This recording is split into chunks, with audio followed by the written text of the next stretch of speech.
Good afternoon, students. Today my topic is gravitational force and acceleration due to gravity. तो सबसे पहले हम topic name लिखते हैं. First topic is gravitational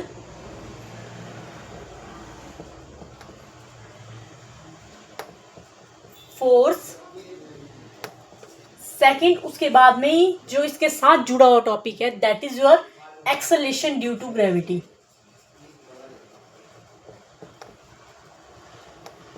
acceleration due to gravity. Acceleration due to gravity पे जाने से पहले we should know about gravitational force. तो gravitational force is the attractive force between any two bodies of this universe.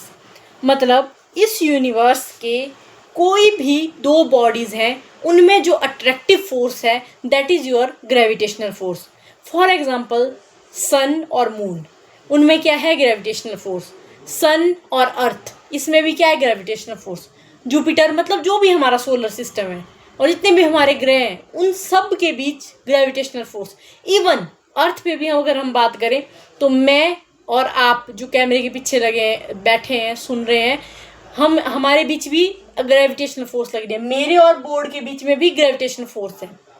तो that is our gravitational force.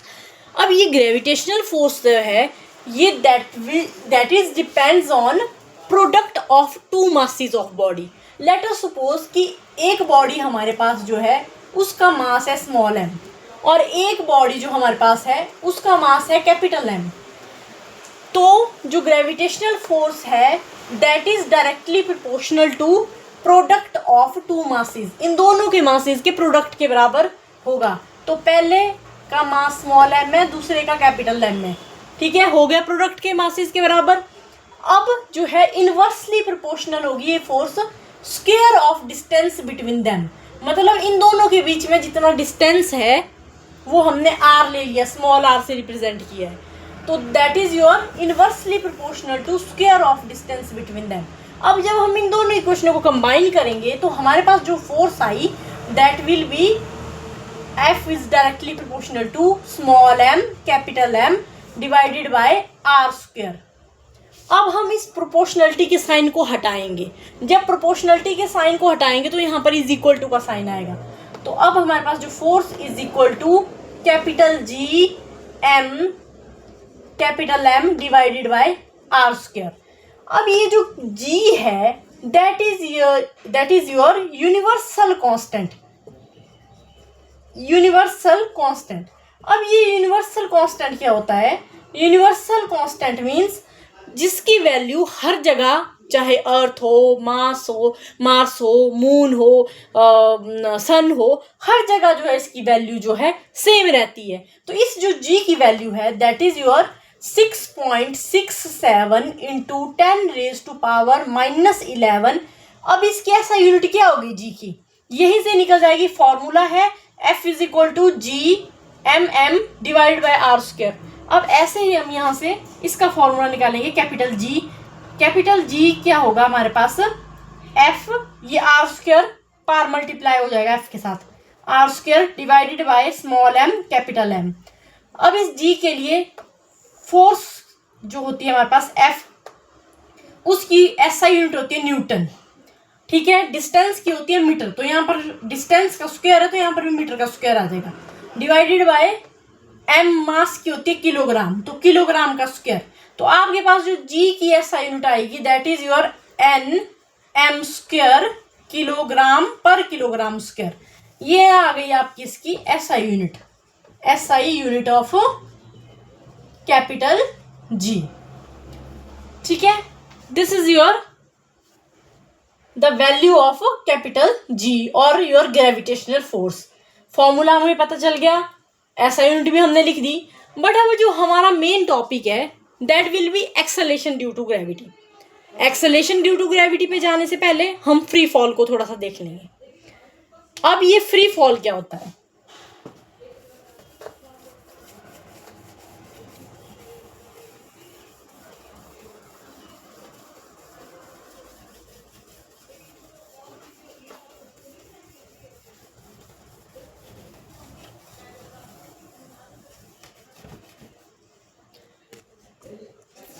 Fall हमारे पास होता है, free fall means when an object falls under the effect of gravitational force only. जब कोई object सिर्फ और सिर्फ gravitational force के कारण जो है फॉल करेगा और उसमें कोई फैक्टर काम नहीं करेगा, सिर्फ और सिर्फ ग्रेविटेशनल फोर्स काम करेगी, that is your free fall.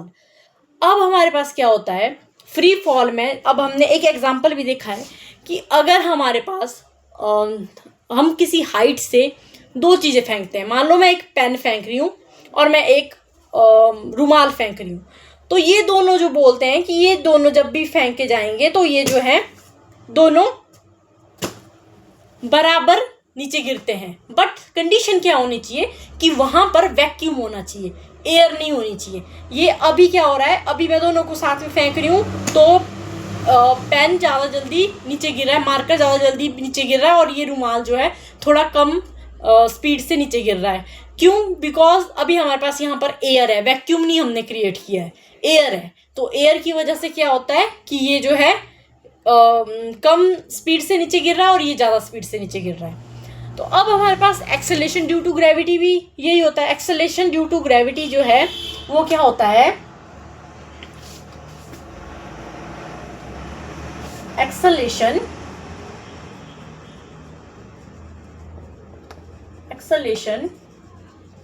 Due to gravity. Acceleration due to gravity means the force experienced by the body due to gravitational force। Gravitational force के कारण जो acceleration experienced की जाएगी बॉडी के द्वारा वो आपके पास acceleration due to gravity। क्यों? क्योंकि फोर्स लग रही है तो मतलब acceleration होगा ही होगा। अगर acceleration होगा ही होगा तो जो gravitational force के कारण जो acceleration होगा that is your acceleration due to gravity। तो एक्सेलेरेशन ड्यू टू ग्रेविटी का फॉर्मूला निकालने के लिए अब हमें पता है कि क्या होता है। We know that gravitational force, और मैंने पीछे पढ़ाई, फॉर्मूला क्या था उसका, F is equal to capital G M divided by R square. हम ये कोटेशन दे रहे हैं, यहाँ पर आर स्मॉल भी लिख सकते हैं, कैपिटल भी लिख सकते हैं, अपनी मर्जी है हमारी, हम कुछ भी कोटेशन देते हैं। कई बार बुक्स में यहाँ पर स्मॉल आर दिया होता है, कई बार कैपिटल आर दिया होता है, तो ये डिस्टेंस है, इसमें हम ये नहीं है कि हम नहीं इसको लिख सकते या लिख सकते नहीं है, तो कुछ भी लिख सकते हैं हम यहाँ पर। इसमें आर अब ये हमारे ऊपर डिपेंड करता है, बट हमें रिप्रेजेंट करना पड़ेगा कि हमें आर जो है भाई वो डिस्टेंस है। तो ये हमारे पास जो है क्या है, एक ग्रेविटेशनल फोर्स का फॉर्मूला है। अब हम ये भी जानते हैं कि एक्सेलरेशन क्या होता है हमारे पास।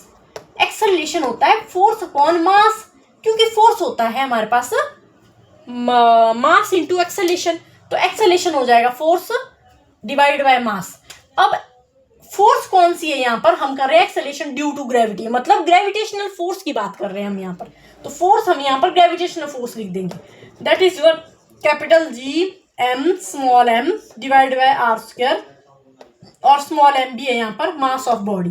मास ऑफ बॉडी से मास ऑफ बॉडी कैंसिल हो जाएगा, आपके पास जो फॉर्मूला आएगा that is your capital G M divide by R square. ये आई हमारे पास एक्सेलरेशन ड्यू टू ग्रेविटी, जिसको हम G स्मॉल g से डिनोट करते हैं। उसकी वैल्यू क्या वैल्यू आई, capital G capital M divided by R square. अब ये जो G है कैपिटल G, ये हमारे पास क्या है, यूनिवर्सल कांस्टेंट है। Mass will be mass of the earth, ये भी हमारे पास कांस्टेंट है, क्योंकि जो मास ऑफ अर्थ है वो मास ऑफ अर्थ है, उसको चेंज नहीं किया जा सकता।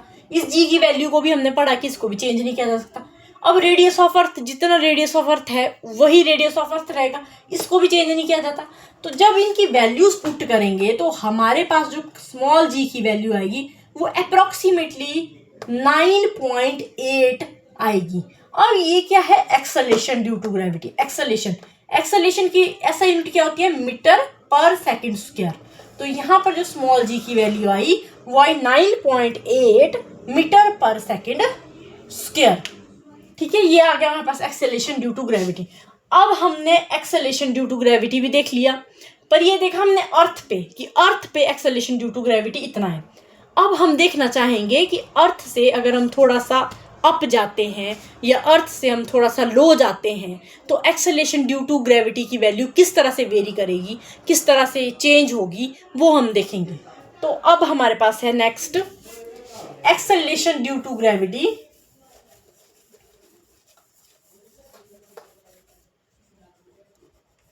Gravity at some height h, at some height h, small h।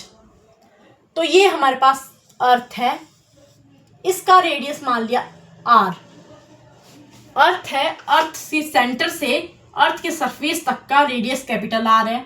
अब यहाँ पर कोई थोड़ा सा ऊपर एट सम हाइट h, मतलब अर्थ के सरफेस से उसकी हाइट h है। तो यहाँ पर हमने कोई मास स्मॉल m का मास रख दिया है। ये कैपिटल M है, अर्थ का मास है ये। अब स्मॉल m का मास का ऑब्जेक्ट रख दिया है। तो अब हम क्या देखेंगे, अब हम इसको देखेंगे कि अगर ये थोड़ी सी हाइट अप जाएगा तो हमारे पास एक्सेलरेशन ड्यू टू ग्रेविटी क्या होगा। अब क्या करेंगे हम, अब वी नो दैट कि सरफेस पे जो है, सरफेस पे एक्सेलरेशन ड्यू टू ग्रेविटी क्या था, अभी हमने पीछे ये जो है एक्सप्लेन किया था। तो ये था हमारे पास capital G capital M divided by R square. ठीक है, ये क्वेश्चन नंबर 1 डाल दिया हमने। अब हम स्मॉल हाइट h पे जा रहे हैं, तो हमने GH मतलब हमने इसकी वैल्यू निकालनी है, स्मॉल GH की।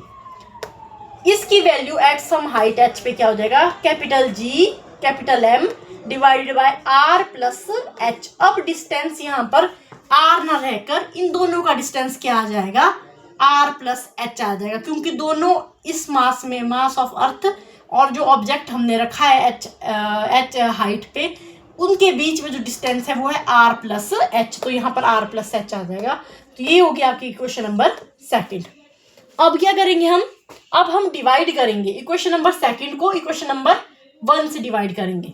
तो हमारे पास वैल्यू क्या आएगी, यहाँ पर आएगी GH divided by small g is equal to capital GM divided by R plus h का whole square, whole divided by GM divided by R square.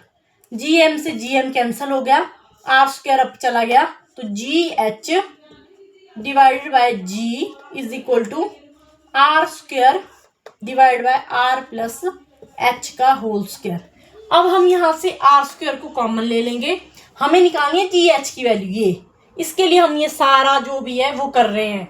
ठीक है, स्मॉल GH की वैल्यू निकालनी है, मतलब जब हम अर्थ के सरफेस से h हाइट ऊपर जाएंगे तो यहाँ पर इस पॉइंट पर एक्सेलरेशन ड्यू टू ग्रेविटी की वैल्यू क्या होगी, ये हमें निकालनी है। GH is equal to R square, यहाँ पर भी हम R स्क्वायर कॉमन ले लेंगे, तो R square 1 plus h divide by R whole square. R square से R स्क्वायर कैंसिल हो जाएगा, GH divided by G is equal to, ये हमने अप साइड ले जाएंगे, यहाँ पर आ जाएगा 1 plus h divide by R की इनवर्स। ठीक है, अब यहाँ पर हमारे पास बाइनोमियल एक्सपेंशन लगेगा। जब भी ऐसे होता है 1 plus h divide by R की पावर -2 या -3, तो ये जो माइनस है ये यहाँ पर आ जाता है इस प्लस की जगह पे, और यहाँ पर ये 2 जो है 2h आ जाएगा, यहाँ पर आगे आ जाता है। ये बाइनोमियल एक्सपेंशन है, मैथमेटिक्स में है, तो इसको ऐसे एक्सपेंड किया जाता है। तो यहाँ पर हम लिख देंगे GH is equal to 1 minus 2h divided by R, और यहाँ पर G ऐसे। अब GH की वैल्यू कितनी आ जाएगी, GH is equal to G 1 minus 2h divide by R। ये जो एक्सप्रेशन आया फिजिक्स में, इसका क्या मतलब हुआ, इसका मतलब हुआ कि जो GH है इसकी वैल्यू इस G से, जो सरफेस पे एक्सेलरेशन ड्यू टू ग्रेविटी है, इससे थोड़ी सी कम आएगी। मतलब ये जो है इससे थोड़ा घट रहा है, क्योंकि यहाँ 1 minus 2h divide by R आ रहा है। मतलब इस सरफेस के G से थोड़ी सी वैल्यू यहाँ पर, जब हम h हाइट ऊपर जाएंगे तो जो एक्सेलरेशन ड्यू टू ग्रेविटी है उसकी वैल्यू कम आएगी। मतलब जो यहाँ पर जो ऑब्जेक्ट है वो थोड़ा सा कम एक्सेलरेट होगा ग्रेविटेशनल फोर्स के कारण, एज कंपेयर टू सरफेस पे जितना एक्सेलरेट होगा। तो ये था हमारे पास acceleration due to gravity at some height h, जो कि डिक्रीज होगा, कम होगा। ठीक है, थैंक यू।